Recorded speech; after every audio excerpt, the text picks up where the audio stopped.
Hey, folks, welcome to the pre-show. It's time. We're just getting all set up here, as usual. You know, those are the same words I say every night. So It's not it should the be captain's cabin. not so surprising anymore. No, this is not the captain's cabin. And we'll probably have a very abbreviated captain's cabin tonight. I'm not feeling so well tonight. And I almost, in the last 10 minutes, called off the show. But just all of a sudden, I have got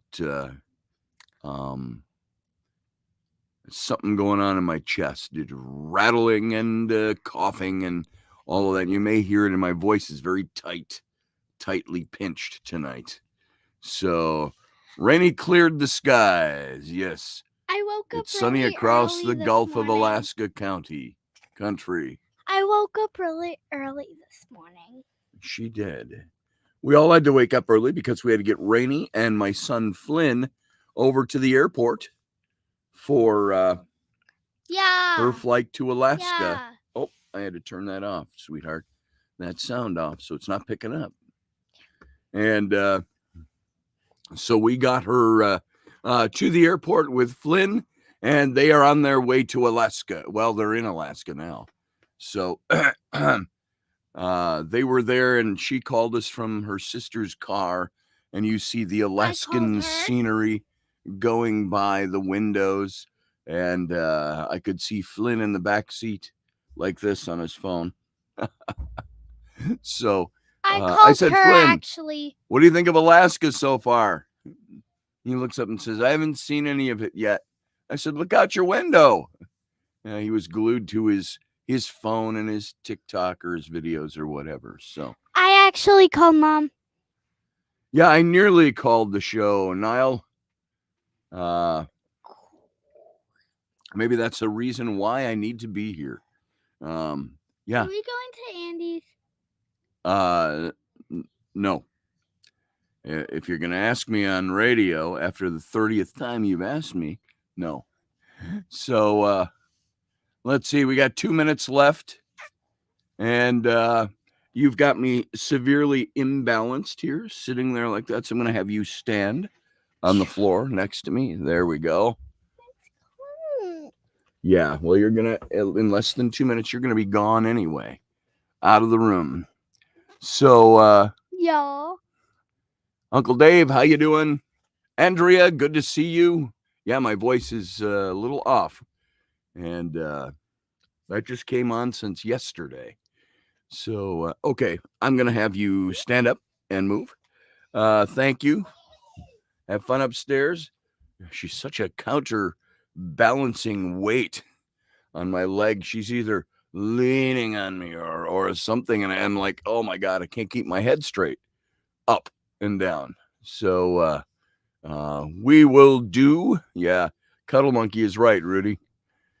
And let's see. And now that Mom is gone, guess who wants to be in my bed for the next 3 weeks? That would be my small child. So now instead of Mom's warm body, I'm going to have a little kid cuddled up next to me. So it'll be exciting to see how many times I have to move her feet out of my face and things like that. So, all right, guys, we've got just a few seconds left, so we're going to go dark, and I'll see you right back here in about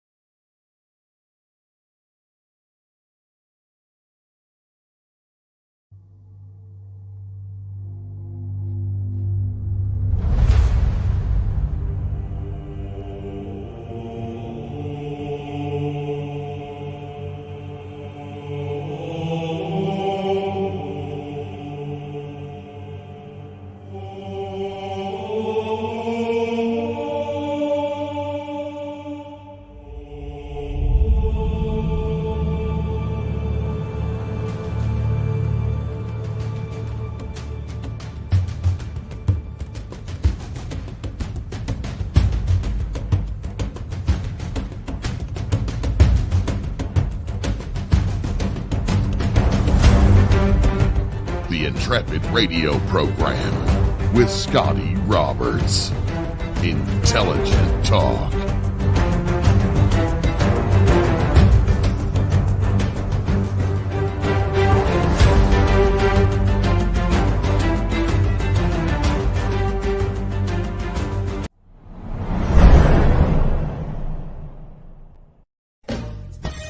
Are you looking for a really awesome and amazing graphic designer? How about an illustrator or a photographer? This is Rainey Roberts, and I wanted to tell you how you can get my designer, illustrator husband, Scotty Roberts, to work for you on your project. Do you have an awesome self-published book but no cover, or even worse, a cover that really sucks? Do you need a kick-ass logo for your company or some f***ing awesome graphic designs for your ads or website? Then get in touch with my husband for the best f***ing awesome kick-ass design and illustration. He knows his stuff, and he's been at this for more years than I've been alive. Go to ScottAllenRoberts.com. That's Scott with two T's, ALANROBERTS.com to take a look at his online portfolio of work, or call 651-468-8115. Now go out and kick some ass with some kick-ass graphic design. Hire my dad, so he can take me to Disneyland.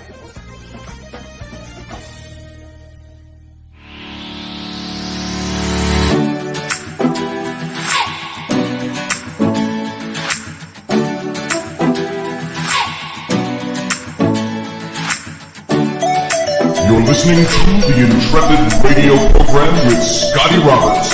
Intelligent talk.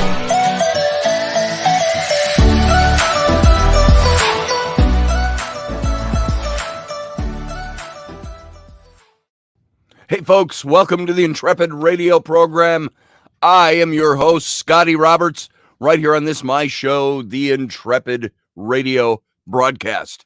And you can join us here every night, Monday through Friday at 9 p.m. Central Standard Time. And you can hear this show in its audio format over at Odyssey Radio. That's ODYSY radio.com.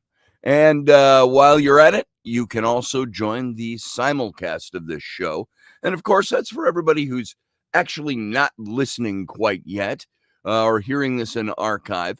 Most of you are already camped out where you want to be, and those coming in will be where they want to be. But if you're just listening to the audio, you know what you can do? You can just come on over to the chat room, turn down the sound in the chat room, and watch the chat room. And there might not be good lip sync, but at least you'll see, and you'll be able to pop out the chat over on the YouTube and chat away a storm. And so if you're here and you're watching, you want to join the chat room, come on in. Don't be just a voyeur, be a participant. And come and meet everybody and show your face in the chat room. And the chat room, by the way, is over on my YouTube channel. That's youtube.com/Scotty Roberts. So it's youtube.com/Scotty Roberts. And while you're there, subscribe to the channel if you have not. If you are listening via the YouTube channel and you are a member of this channel, please hit the thumbs up button. I don't encourage you to hit the thumbs down, but the thumbs up. That helps us over there in our ratings and our rankings and all that stuff that has nothing to do with the message of the show, other than making it more widespread. So thank you in advance for doing that. You can also be a member of the channel. Just click on the join button. You'll see how to do that. And you can also see us over on Facebook. On my Facebook page, you can see us on the Odyssey Radio Facebook page. And you can see us on the Intrepid Radio page. And remember what the name of my show was. And also, while you're at it, go check out intrepidradio.com. We've always had a website, but I've been redesigning it, making it simpler. So go check it out. You can sign up with your email there if you want to be part of the email list. So there you go. Boom. There is all of my introductory material. And let's see. Grumpy Stack says, I'm coming on the show to talk about me for an hour. Will you please? Will you, Doug? Come on in. I'll just turn it over to you. I don't feel very good tonight anyway, so you could take over for me. I'm a little under the weather, and my voice hurts. So that just rose up suddenly out of nowhere. So Doug Stack is going to come in now, and he's going to take over the show and talk about him. And I'm waiting. Oh, I don't know if he's really going to get here or not. Anyway, so let's continue on. Have you heard about the topic that I'm bringing up tonight? Chances are you may have heard something about it, but don't know much about it. And it's the Donaldson Messages. Now, we'll help you out tonight, Scotty, for sure. Thank you, Niall. I appreciate that. And we'll see how long I last. We may have a very abbreviated captain's cabin after the show, by the way. And so, let's see. And Doug, get your own radio show. You can talk about yourself all you want. That's what I do here. So, wait, not tonight, said Doug over in the chat room.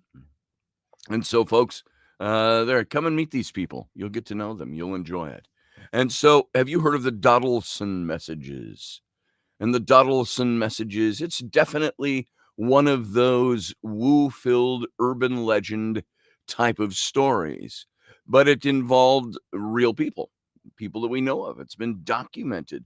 The guy who wrote his book about it, documented, is somebody that you could reach today. Well, I think his wife is anyway. He was alive in the 80s, and he had all kinds of things that were happening to him in his little cottage in Donaldson, England. And, with this show and with the stuff we do here, we hear all kinds of stuff and the words of all kinds of people that have been lost to history for a long time.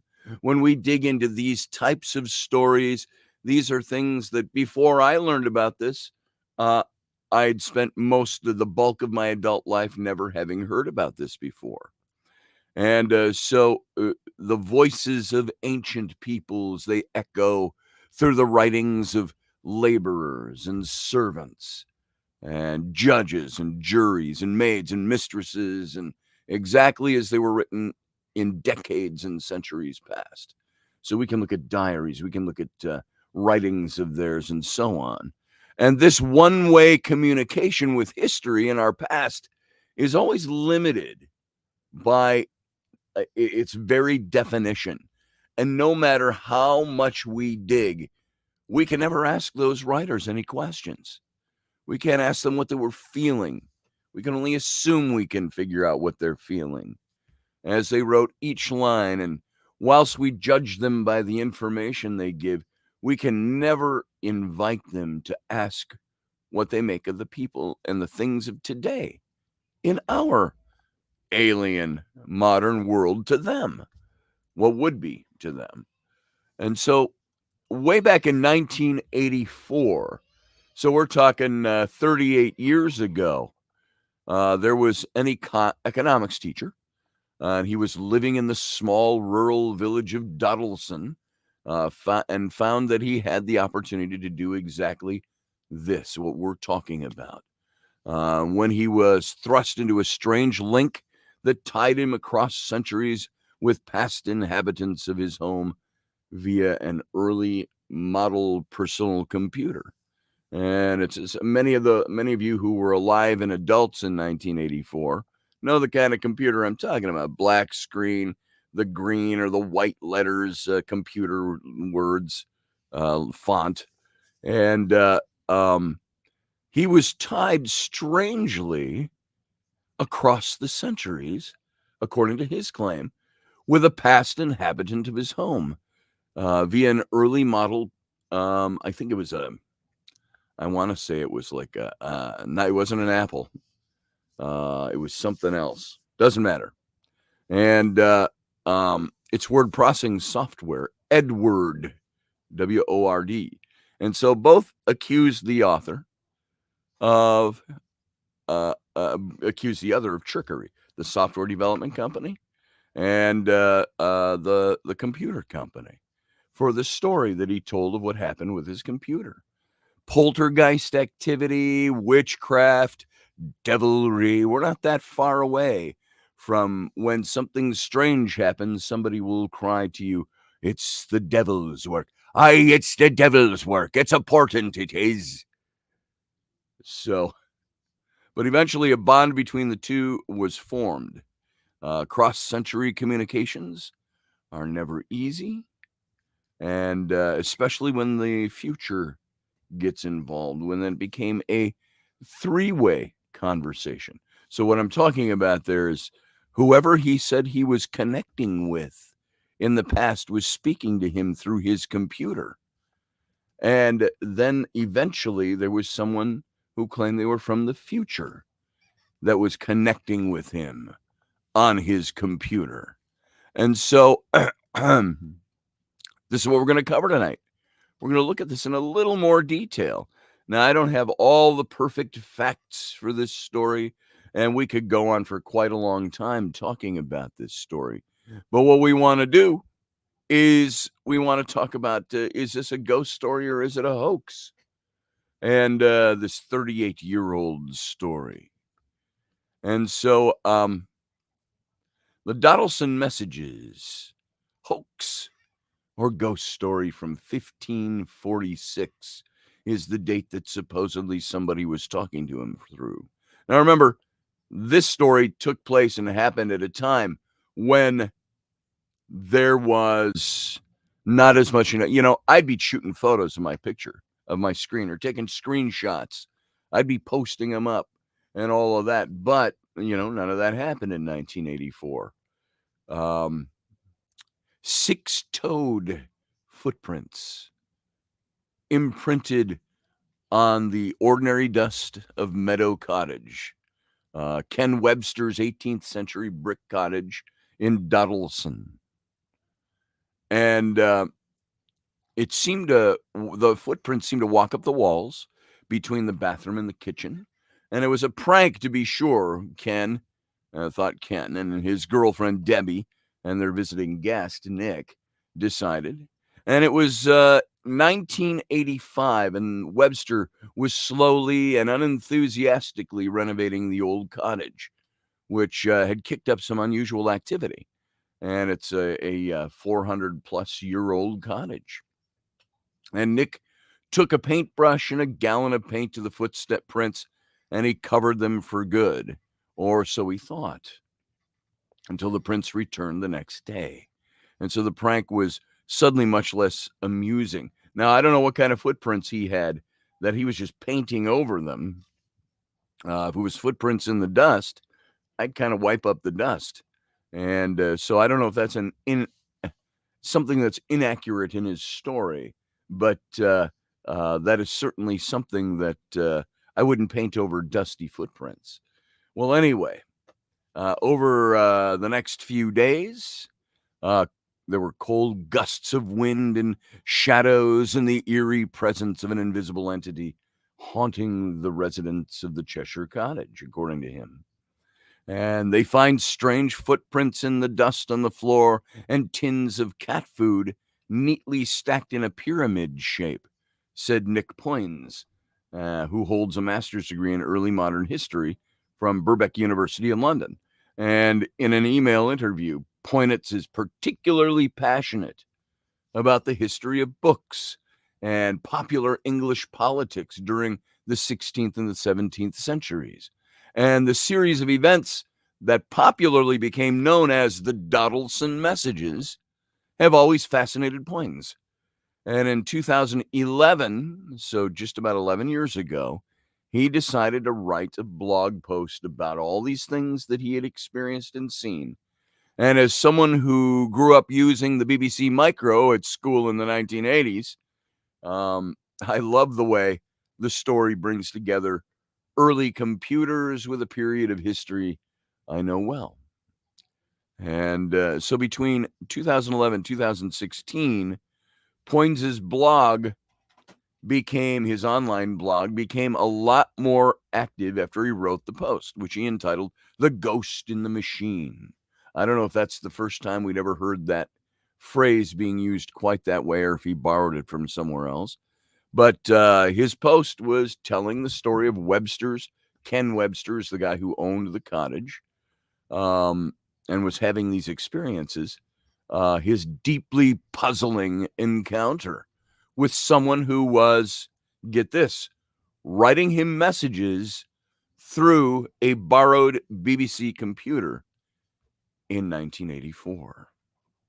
And the messages were rather cryptic. They were misspelled, grammatically odd, and impossible to ignore. And most notably, the man writing the messages claimed to be from the year 1546, which would be how many years? 1984 to 1546. Somebody do that math for me, and you can post that up. So the guy writing message, and these messages are appearing on his screen. So the first big question when I encountered this story was, no matter who he's communicating with in the past, how would somebody from 400 years ago have the ability to write messages to him on his computer? Wouldn't he have to have a computer on his end? There's the big question. And we'll find some of that out throughout the thing here. So, yeah, it's nearly 4 centuries. Thank you, Matthew Sainsbury. So, and My tooth got really wiggly. That's fantastic, baby. Take I'm this going to out. have you, remember I've told you, I need to have you not sit here during the show so I can get through the material, okay? Okay? Okay. Okay? Okay? Okay? You going to get down now? Bye. See ya. I push you to the floor. I throw you to the floor. Okay, go. Scram. All right, folks. Here we go. Familial interruption. So,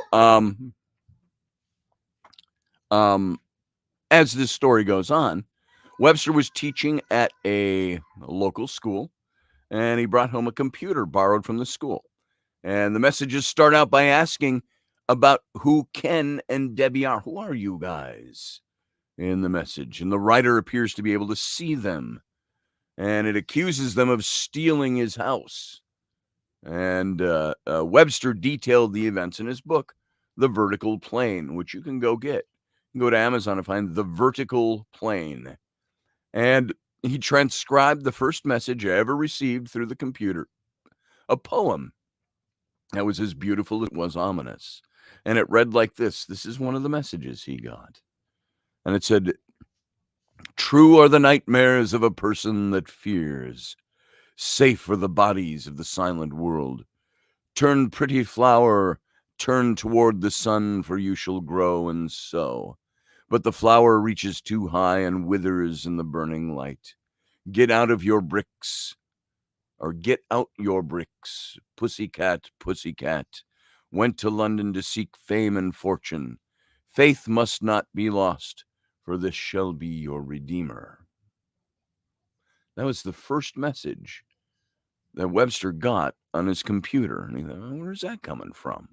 A few days later, a second message came through, equally mysterious, but this time it's written in some archaic version of British English. It says, "I write on behalf of many. What strange words you speak. You are a worthy, good man who has a fanciful woman, and you live in my house, who dwell in my home, with lights which the devil makes. It was a great crime to have stolen and bribed my house." The initials L.W. Now, an astute student of the 16th and 17th century writing,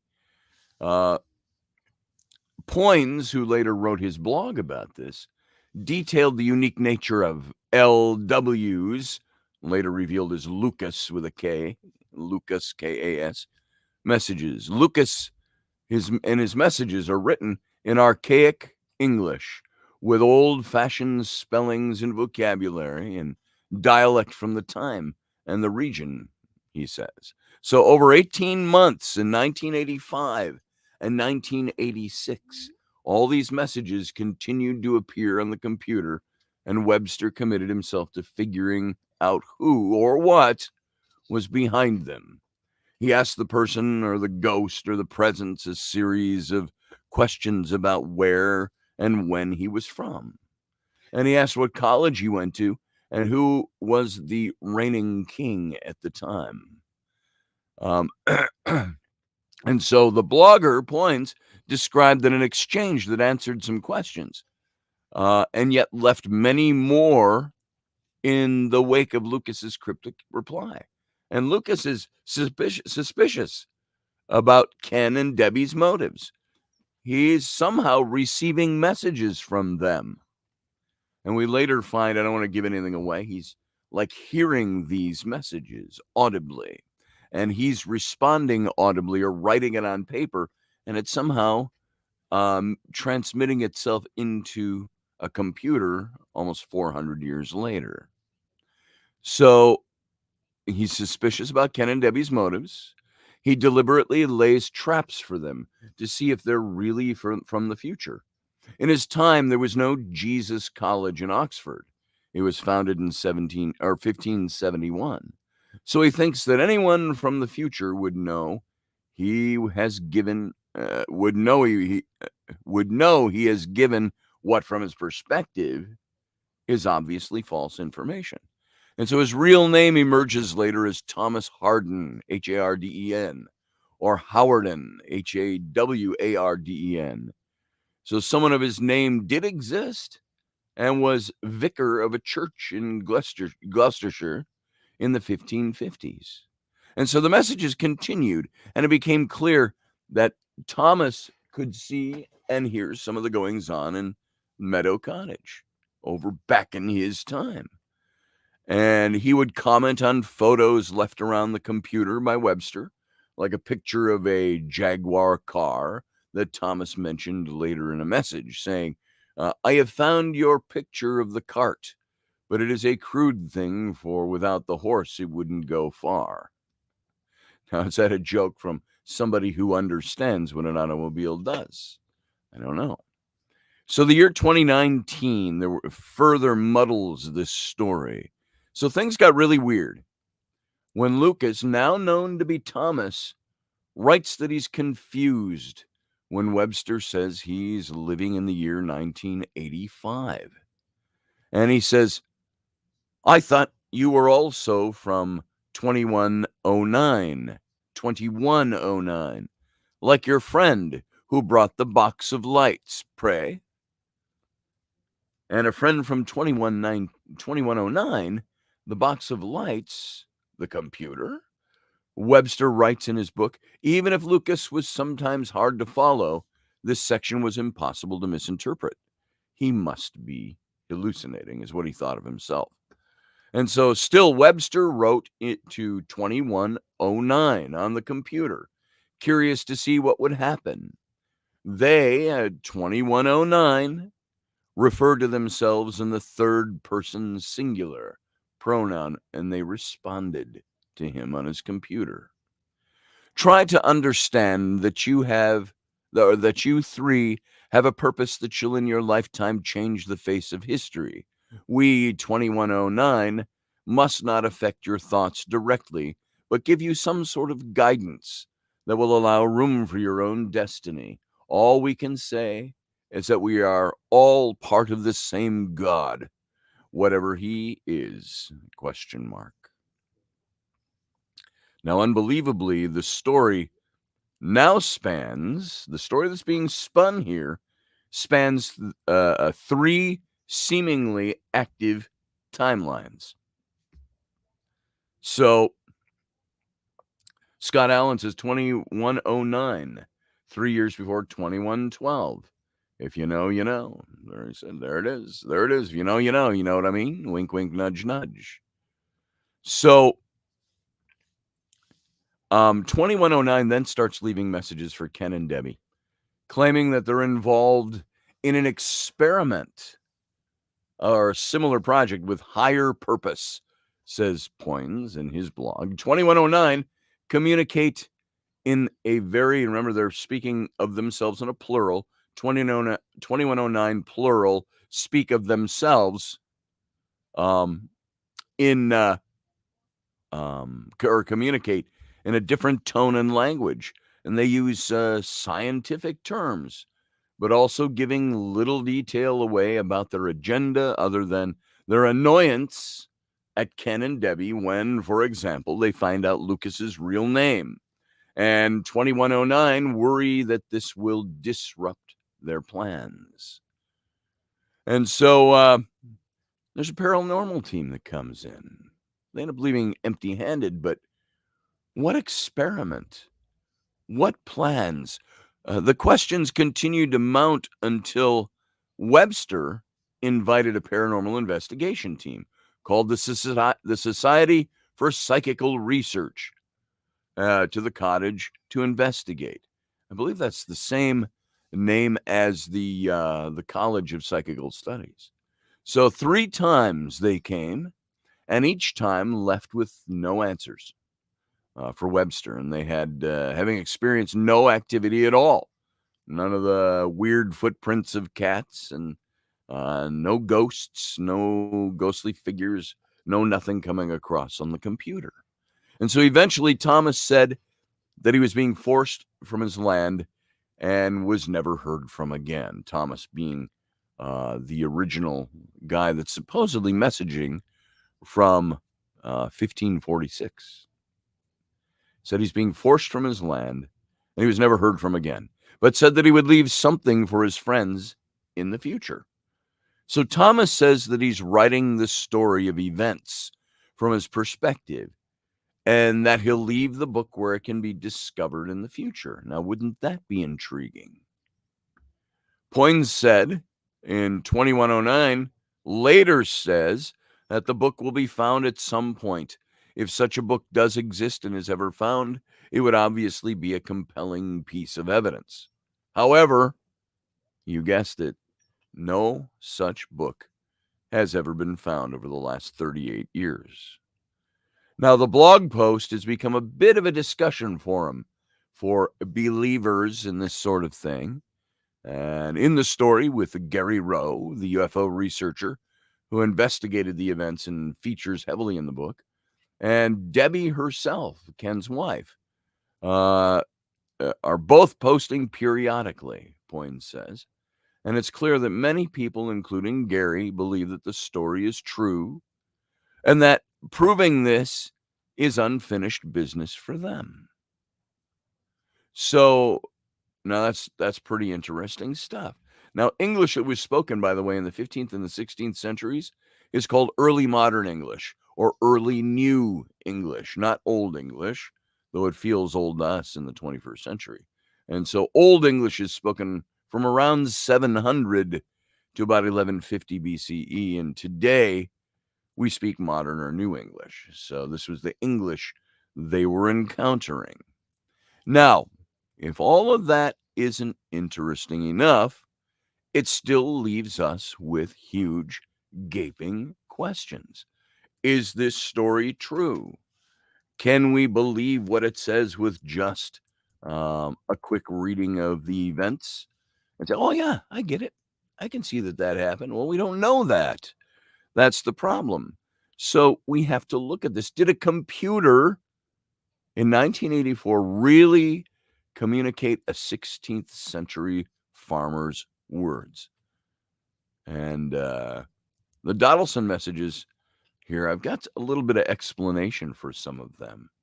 So the big question is this.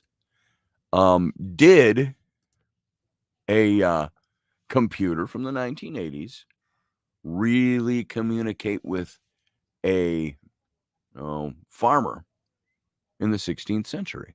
The Donaldson Messages is a phenomenon that's dating back to the mid-80s, in which a household in the quiet British village of Donaldson, Cheshire, allegedly received messages on their computer from a farmer in the 16th century. So that much we already know. So the big question is, this seemingly paranormal event has been documented by Ken Webster, who was one of the occupants of the household at the time. And they've been covered in his book, The Vertical Plane, as well as in 1996 episode of Out of This World. and the YouTube channel Nostalgia Nerd. But what exactly are the Donaldson messages, and how much truth is there to them? That's the big question. And so the Donaldson messages explained. Let's get into that just a little bit. And let's try to explain what it is we've been reading here and what you're thinking. What are you doing over there, Ellie? What you need, baby? I know. I'm doing radio, so I wasn't really paying much attention. Okay. You'll have to come back or sit very still. If you're moving too much, I will cast you out. Can I have your phone? Sure. Why don't you get down? It's in my pocket. Sorry, folks, for this familial moment. Opanga. There we go. Opanga, whatever that is. So, anyway. All right, let's move on here. The Donaldson Messages explained. So it was in 1984, and Ken Webster, along with his girlfriend, Debbie, and their lodger, Nick, they went out to visit a friend for a couple of hours one evening, and on their return, Webster decided to check the upstairs BBC microcomputer, which had been left on, to have a nosy at the work. That's a very British way to say that, huh? To have a nosy at the work that Nick was doing. And to his surprise, upon opening the Edward word processor, he found the following message. And this is what it said. It said, if I can find it here, looking for the quote, goes like this. I got to copy it here and bring it over so I can actually read it a little better. Let's do this, and we'll do this, and we'll do this, and we'll do a new window, and boom. I got to paste it in here. Here's what this first message said, or amongst the first messages. It said, "True are the nightmares of a person that fears." So we read this poem. It said, Ken, Deb, Nick, with commas in the middle. True are the nightmares of a person that fears, safe are the bodies of the silent world. Turn, pretty flower, turn toward the sun, for you shall grow and sow. But the flower reaches too high and withers in the burning light. Get out your bricks. Pussycat, pussycat, went to London to seek fame and fortune. Faith must not be lost, for this shall be your redeemer. So this is what that first message said, once again. And so what are you supposed to think when you see that? What would you think if you saw a message like that? You think, what the heck? Who is smoking what? Would be the actual question I would ask. All right, who's smoking what? That you would have this message on here. So I know he checked it out, and he went to try to find out what the hell this said and meant. So as this story goes on, it was now, let's see, let me get into this. A chilling poem, for sure. And one that couldn't be explained by the three residents at the time. And the computer, this BBC micro, had been borrowed from the school where Ken worked as a teacher. And not long after receiving the message, the computer was returned and another wasn't borrowed until February of the next year. And it was here that again another message was received after an evening where the computer was left on. This time it had a completely different tone and a grammar style, and the message in the file read this way. It said, "I write on behalf of many," and write is spelled W-R-Y-T-E. What, W-O-T, what strange words, W-R-D-E-S, what strange words thou speak. Although I must, with an E at the end, confess that I hath also been ill-schooled. Sometimes methinks alterations are somewhat barful, for they break main asleep in mine bed. Thou art goodly man, who hath fanciful woman, who dwell in mine home. I hath no want to effrey. I don't know what effrey is, A-F-F-R-E-Y, or who speaks New English, Shakespearean style. I have no want to effrey, for on lie, scythe mine half-witted antic is ripped a twain, mine bound hath I been wreathed a knight. You got that? I have seen many alterations, lastly, charge house and thou home. It's a fitting place, with lights which devil maketh, and costly things, that on lie mine friend Edmund Gray can afford, or the king himself. 'Twas a great crime to hath bribed mine house. L.W. Okay, there you go. So that's pretty ancient, archaic sound of English. He must have been developing IBM software. Maybe so. I don't know, Niall, for sure. It was by now that Webster and his friends raised something really strange, or realized something really strange was happening. And who had written these strange words? Who was L.W.? Who was Edmund Gray? New names brought up. Why did the writer of the messages assume someone had stolen his house? And most importantly, how did those messages get onto the computer? Most people that Webster confided in about his had dismissed it all as a prank. Somebody's playing a prank on you. But the computer wasn't connected to any sort of network. Remember, this is pretty early. Internet existed in 1984, but not the way we know it. It was a scientist's language and way to communicate. But why the computer wasn't connected to any sort of network, or the computer wasn't, and this was before the time of the internet, when stuff like this could be easily explained away. So Peter Trinder, a fellow teacher and a friend of Webster's, had a closer look at the message, and he deduced it to be Middle English from the 16th century. And if you ever read Chaucer, the Canterbury Tales and stories like that, you'd recognize the style. And Trinder posited the theory that whoever they were communicating with, they spoke in the same grammatical inflection. So I don't know how long it took for them to convince the colleague that this was the real thing, but apparently they did in trying to figure this out. And so the trio replied in that same file. They asked about L.W. They asked about their life, about Edmund Gray, why and how they contacted them, and what the trio should do next. And a day passed, and lo and behold, a reply had been sent back. And through the next few messages,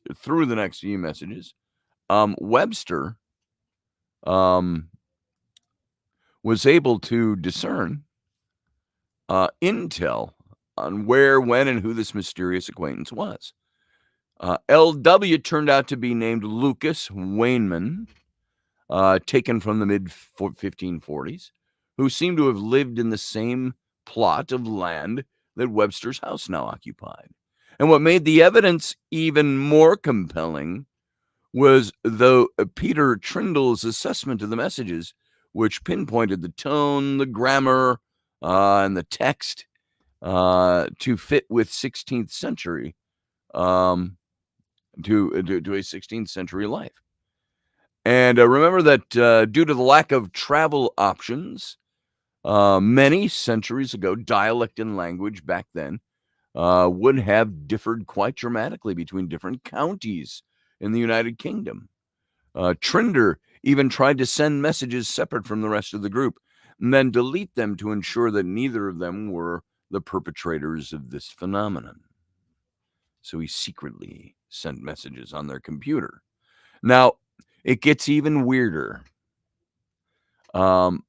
Things took on an even stranger turn when Webster wrote a message back to Lucas mentioning he was from 1985.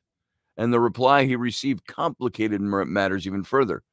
It came back and it said, Yao, Y-O-W, I think it's you. You said, S-A-Y-D, your Y-O-W-R time to be 1985. Me thought you were also from 2109. Like your friend, whom didst bring Leams boist prey. P-R-E-Y. Now, I have no idea what that means. Leans boist. I don't know what that is or what that means. I should have looked that one up. So it turns out that Lucas wasn't only communicating from the trio of 1985, but also Leams boist, mentioned in his message, translates to box of lights. There we go. The box of lights. Leams boist, the box of lights. Or better yet, some kind of computer or communication device.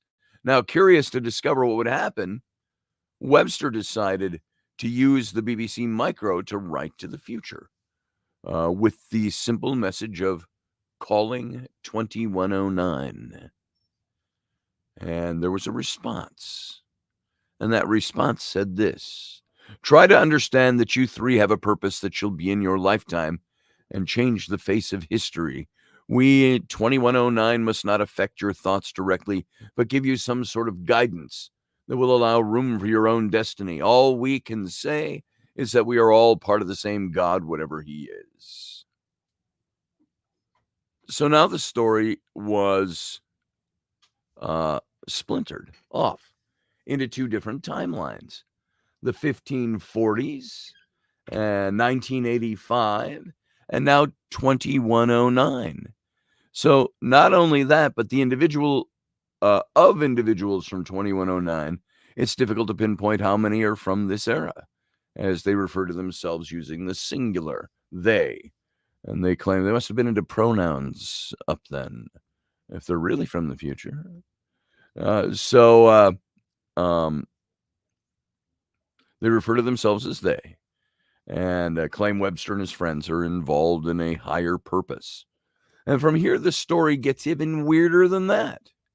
Lucas's real name is revealed to be Thomas Harden, Harden, in subsequent messages. Debbie, Webster's partner, also claims to have visions of him. And when Trinder decides to interfere with the messages, he's warned by 2109 that he's threatening the mission the trio have. So how about that? There's more to this story.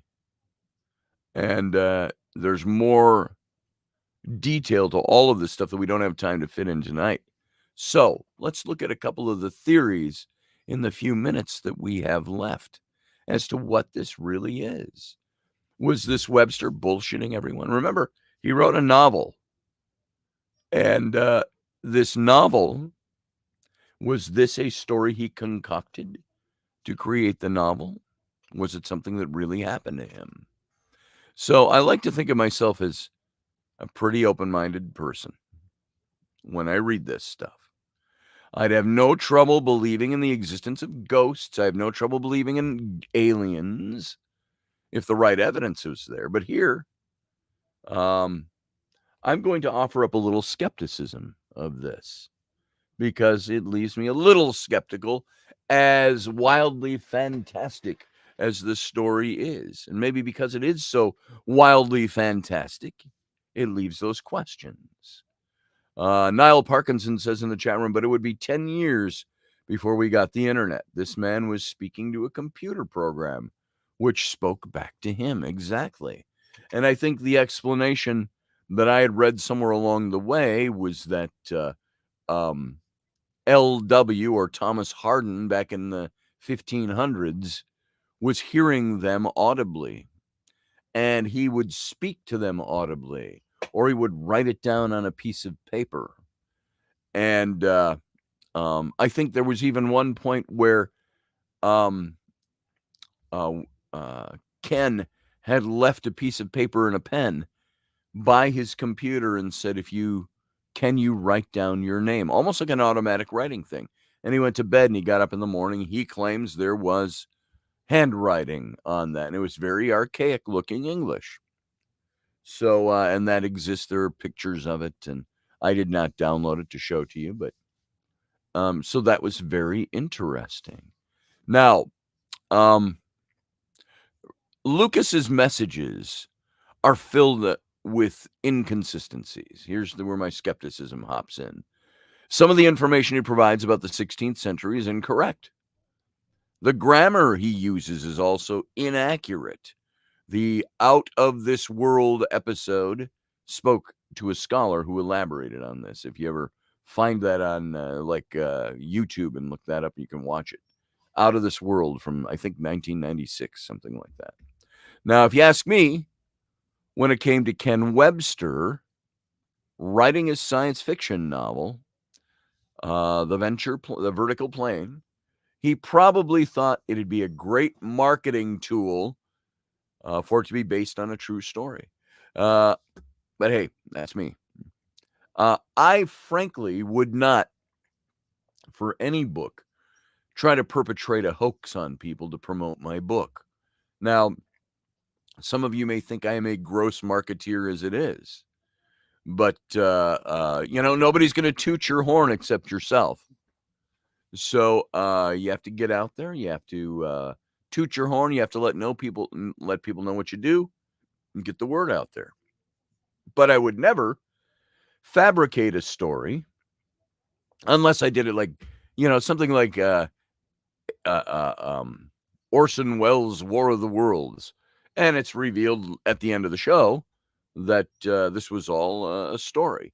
And actually wasn't War of the Worlds that drove some people insane to commit suicide and so on, even had commercial breaks.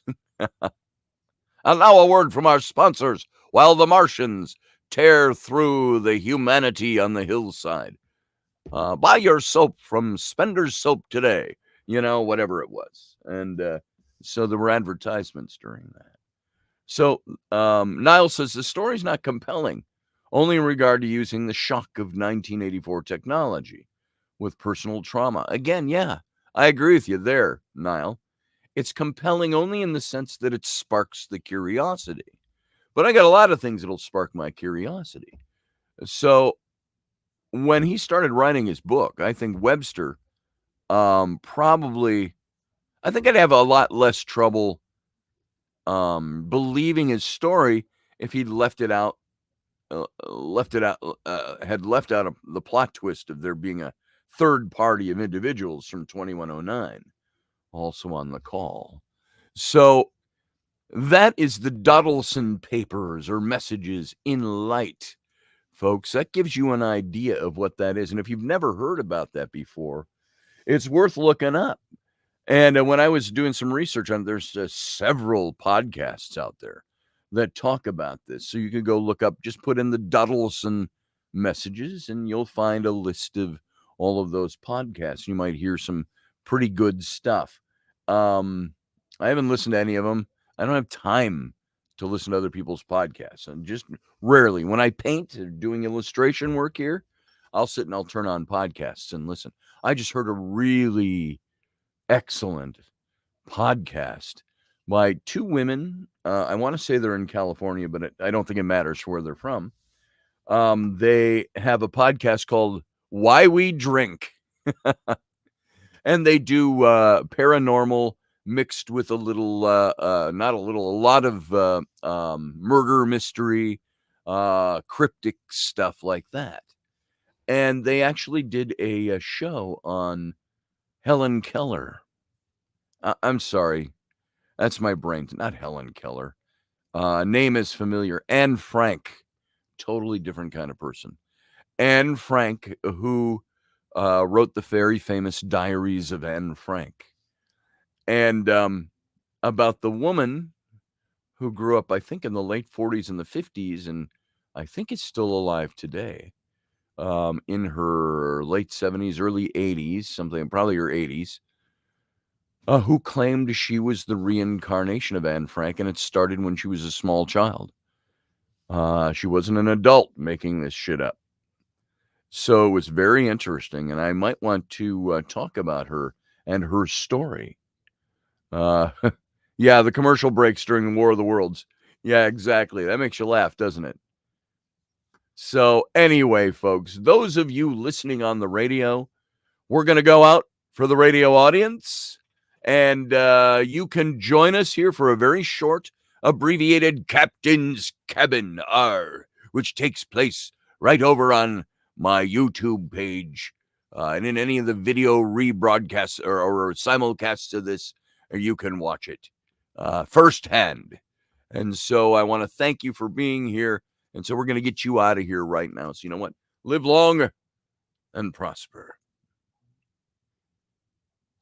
Well, what happened? Oh, wrong.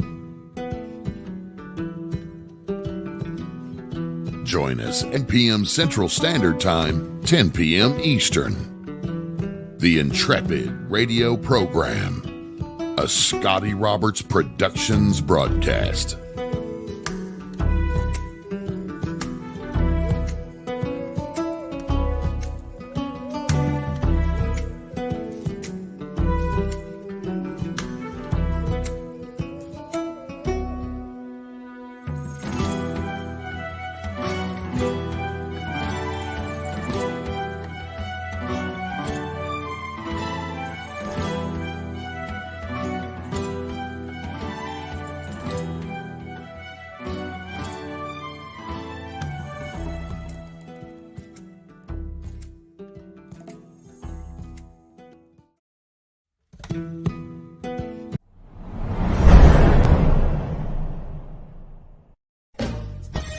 Are you looking for a really awesome and amazing graphic designer? How about an illustrator or a photographer? This is Rainey Roberts, and I wanted to tell you how you can get my designer, illustrator husband, Scotty Roberts, to work for you on your project. Do you have an awesome self-published book but no cover, or even worse, a cover that really sucks? Do you need a kick-ass logo for your company or some f***ing awesome graphic designs for your ads or website? Then get in touch with my husband for the best f***ing awesome kick-ass design and illustration. He knows his stuff, and he's been at this for more years than I've been alive. Go to ScottAllenRoberts.com. That's Scott with 2 T's, ALANROBERTS.com to take a look at his online portfolio of work, or call 651-468-8115. Now go out and kick some ass with some kick-ass graphic design. Hire my dad so he can take me to Disneyland.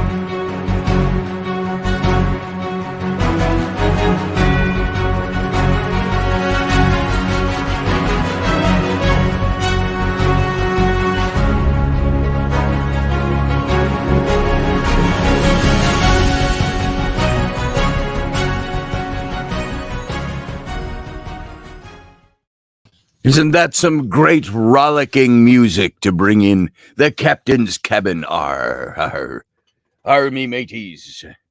Arr, avast and savvy and all of that.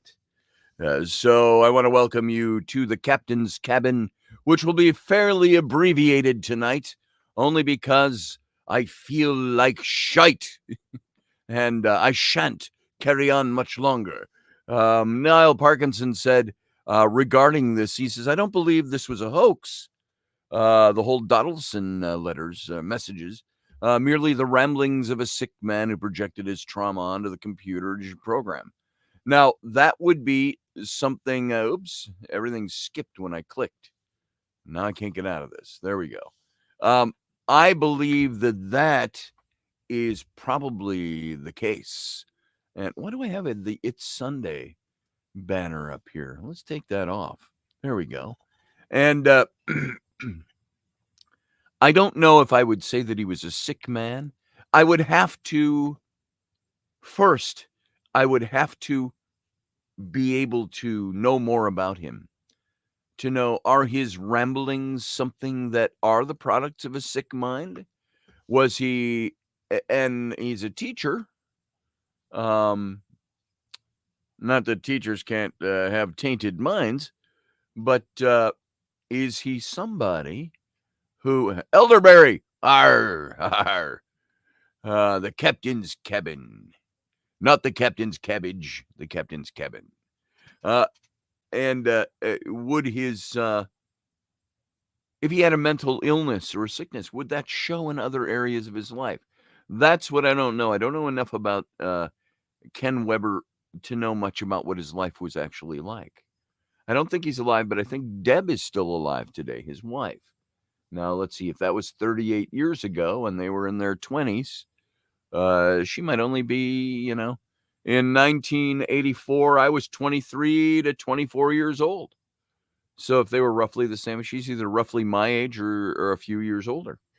And apparently she comes into forums every now and then and talks, and has been a guest with people every now and then talking about her husband's work. Now, I don't know if he's dead or if he is, if they're not together anymore. I don't know what it is, but easy enough to find out. And I didn't look up that simple little fact for tonight's show. I believe that you would ascertain what a sick mind is, Niall. Yeah, that's it. You got to ascertain what it is was going on in his brain. Was it a sick mind, or was he just effluently creative? He made all this shit up out of his creative mind to be able to promote a book, but he did it over the course of a couple of years. So he's a very patient man, I guess. So, there you go. I don't know the answer to that. And let's see. What do we got? We got what am I saying? What do we got? Like, I'm looking at the time, like, oh, what do we got left in the show? Yeah, we just started 3 minutes ago, but yeah, so like I said, I'm not gonna be here very long. I don't have the oomph to continue on. I got whatever's going on with my chest today. Started just a little bit yesterday. I felt it a little bit in my throat. And by this morning when I got up, my throat was all hacky and I took about a 3-hour nap this afternoon from 5:30 to 8:30. Off and on, my children kept interrupting me. One child kept interrupting me. I'll give you 3 guesses to who that is. And every time I said, just let me sleep a little bit, will you? I said, I didn't sleep well last night, and we got up really early to take Mom to the airport, and I need to sleep a little bit. And thank you, Rudy, dog. And yeah, Andrea, you're right. People can be very good at hiding their delusions. We see it all the time in religion. Oh, boom. Naps are magical, said Scott Allen. Yes, they are, brother. They're about as magical as they come. Unless your 7-year-old wants to talk to you every 10 minutes. What? Are we going to get some ice cream? No. I love you, Ellie. We're talking about you. No, I'm talking about you. I just kept asking if we could go to the Larry First Park. Yeah, she wanted to go to a park thing today, where they were having ice cream and hot dogs, and it was sponsored by the local police, and get to know your local police department, et cetera, et cetera. And I was going to take them. It was from 4:30 to 7 o'clock tonight. And now, remember my nap time? 5:30 to 8:30. We could have gone in there somewhere. But it was also, there was a heat advisory today. It was 100 degrees Fahrenheit and high humidity, and it was just not the kind of weather that I really wanted to get outside and walk around the park and eat free hot dogs. or melting ice cream down the knuckles of my hand. And I said, guys, we just aren't doing it. We aren't going. So, and that produced a string of behavioral problems, shall we say, from the one. Hi, Woosie. Lucifer. I'm getting a feeling this story is on the paranormal and unexplained. Wow, at least you got some rest. Yes. What, my story of sleeping this afternoon? Yeah, it's paranormal and unexplained, all right. The heat in the world is nuts. Yeah, it's a little nutty right now. It's been a warm couple of weeks around here. It was gorgeous before that. Just the last couple of weeks have gotten really hot. And it's hot over there in Ireland, isn't it? Niall, I've got friends if you got the same weather system that floats across the Irish Sea over into England, I've got friends in England that talk about the weather being really hot over there. The references he uses are apparent in the language which he uses. Indeed. Yes. It's very hot in Montana, says Andrea. And Matthew says, is it hot where you are, Matthew, down in the Caribbean? Who's saying hi to you? Matthew's saying hi to you. Hi, Rowan. Come up here. Say hi to everybody. Regale everybody with your brilliance and your... There you are. There's Ro and there's Ellie. We need to... Here. Sit your head up straight. I'm going to... Let me fix your hair for a second. My hair's fine. No. It's in my face is the problem. My God. So if we could have it like that, and just a little makeshift quick pony. You see one anywhere? So we can, then I can grab it and I can shake you and I go, you're a naughty child. I'll bite you. You would, huh? You'd be too busy screaming, my hair. Find me a ponytail thing, or go do that yourself so your hair's not wagging in my face when you're standing here. My hair's fine. So I drove past 7th Sin today, says Scott Allen. Always makes me think of you. Thanks, brother. Should stop in sometime and just say hi to my son-in-law, Zach. He's the business side, and his old buddy from college is the art side, and they started that business. They're opening another location very soon. And Zach is married to my daughter, Bryn. And so 7th Sin. If you look up 7th Sin Tattoo on the internet, you'll find Zach's shop. And I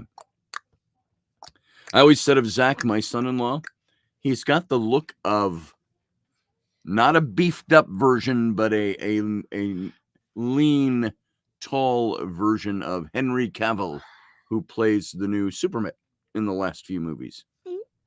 He's got that kind of look about him. There's Uncle Dave. Uncle Dave says, hello, Rowan. Dear. And hi, Ellie. Hi. He didn't put deer after your name. I don't care. He must not think you're an animal from the woods. I'm special. I don't care. So, Ellery, what's new? Asks Barbie D. What's new? Tell her. Your big butt is Quick. on the- You're on the radio. You got to be snappy, quick with your... Oh, my hands are stiff. I can't even Say snap something. my finger. You say Oh, something, blah. Rowan. What's shaking? I'm not in the mood. I'm not in the mood. Yeah, this is the one that goes, when we're driving down this road and we see, oh, that's a nice farm. It's got a red barn, but it's not a red barn like, the red barns that are kind of small and they got a side on them and they have horses and sheep in them and stuff. Well, not that kind of red barn, but a bigger red barn that's like kind of like the red barn that you saw. Remember Toy Story? And they had the red barn toy store and it was shaped like a red barn. Well, this is a red barn that's like that. And it's got the white trim, but not the white trim everywhere, just like the big X across the door. And I don't know if that X, what does that means? Like there's something inside. Don't enter. And that's why it's an X. That's the way Rowan will talk to me. So Zach does sort of look like him, doesn't he, Andrea? He's got that look about him. That was my first impression of him. And I'm going to, Niall. I'm gonna call it a night very soon, and I'm gonna put these girls to bed and get myself back to bed. And so, yeah, he does amazing work. So go take a look at his shop, and if you're in that area, they're gonna open up a new shop soon, which is a good thing. So, all right. Anybody got anything amazing to share with us tonight before I cut this all off? Hey guys, Ow. I'm gonna have you get down. No. Yeah, because you make me very uncomfortable. I can't sit straight when you're on my lap. So thank you very much. And don't break anything. That's why I had my hand on you, so you wouldn't. All right, guys. I want to thank you for being here tonight, being part of the show. Shh. If you want to talk, come and ask. Don't just barge in. All right. So here we go. We're going to get out of here. So I want to thank you all for being here. Be here tomorrow night. Hopefully I will be better tomorrow night. I think I picked this up from Flynn because he was like this yesterday. And then he was fine today and has been fine all day. So we'll see if this just comes and goes. Comes and goes. All right, folks, let's get out of here. And so for now, I'm just going to say, live long and prosper.